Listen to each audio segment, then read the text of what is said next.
Ceramah Al-Alamah Al-Habib Umar bin Muhammad bin Salim bin Hafiz.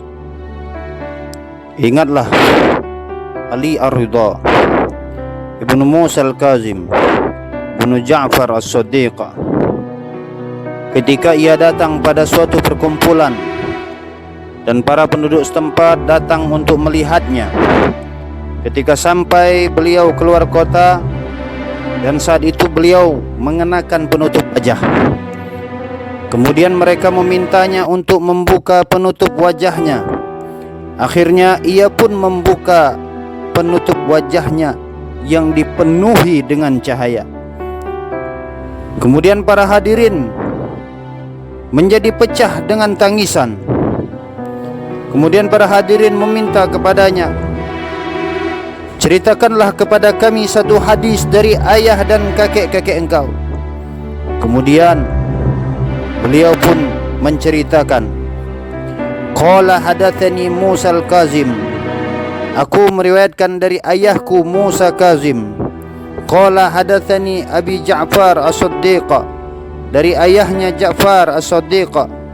Qala hadatsani Abi Muhammad Al-Bagir, dari ayahnya Muhammad Al-Bagir. Qala hadatsani Abi Ali Zainal Abidin, dari ayahnya Ali Zainal Abidin. Qala hadatsani Al-Husain, dari ayahnya Al-Husain, dari ayahnya Ali bin Abi Thalib.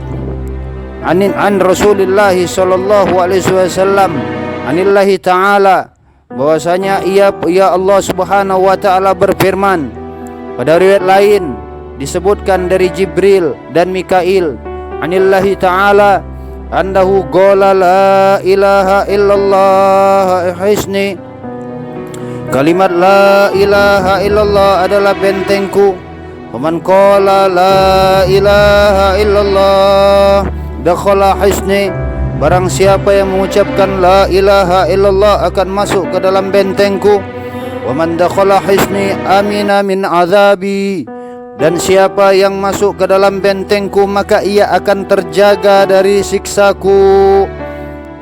Mereka pada saat itu menulis hadis tersebut dengan sanad ini, kata Al-Alamah Al-Habib Umar bin Muhammad bin Salim bin Hafiz.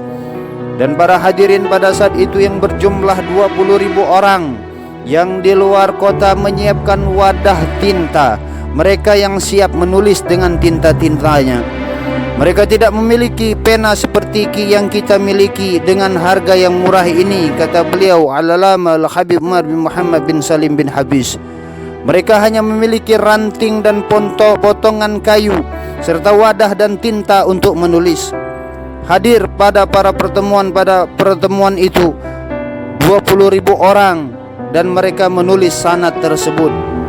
Kemudian kata Al-Alamah Al-Habib Umar bin Muhammad bin Salim bin Hafiz, seperti itulah kedudukan agama dan ilmu pada zaman tersebut, wahai para saudara-saudaraku. Berapa banyak jumlah kaum muslimin di dunia saat ini, kata Al-Alamah Al-Habib Umar bin Muhammad bin Salim bin Hafiz, dan bagaimana perbandingannya jumlahnya pada saat itu, kata Al-Alamah Al-Habib Umar bin Muhammad bin Salim bin Hafiz. Namun pada saat itu datang satu orang pemilik cahaya dan ilmu, sehingga mereka semua berkumpul untuk mendatanginya, kata Al-Alamah Al-Habib Umar bin Muhammad bin Salim bin Hafiz. Kemudian beliau melanjutkan, mungkin pada zaman ini perkumpulan besar seperti itu adalah untuk menonton konser pertunjukan musik, untuk menonton tarian wanita dan semacamnya, kata beliau Al-Alamah Al-Habib Umar bin Muhammad bin Salim bin Hafiz sambil menangis. Mengapa semakin jatuh keadaan umat ini, kata beliau. Siapa yang mengkhianati dan menipunya? Bagaimana bisa keadaannya berubah seperti ini? Wahai para pemilik hati yang di dalamnya tersimpan cahaya la ilaha illallah, apakah kalian tidak tergerak sedikit pun menyaksikan keadaan semacam ini? Apakah kalian tidak merasa sedih dan tidak melihat kewajiban di hadapan kita? Sudah sejauh manakah penyimpangan umat sekarang ini? Siapakah yang mengendalikan pemikirannya? Siapakah yang mengendalikan tujuan dan hasratnya? Sudah sejauh manakah mereka menyimpangkan umat ini, kata beliau Al-Alamah Al-Habib Umar bin Muhammad bin Salim bin Hafiz. Wahai Tuhan kami yang tiada Tuhan selain Engkau, sadarkanlah dan bebaskanlah hati para pemeluk Islam, mulai dari timur hingga ke barat, dari penguasaan kaum kafir, musuh-musuhmu yang menyesatkan jalan. Bebaskan dan sucikan hati kami ya Rabb. Bebaskan dan sucikan hati kami ya Rabb.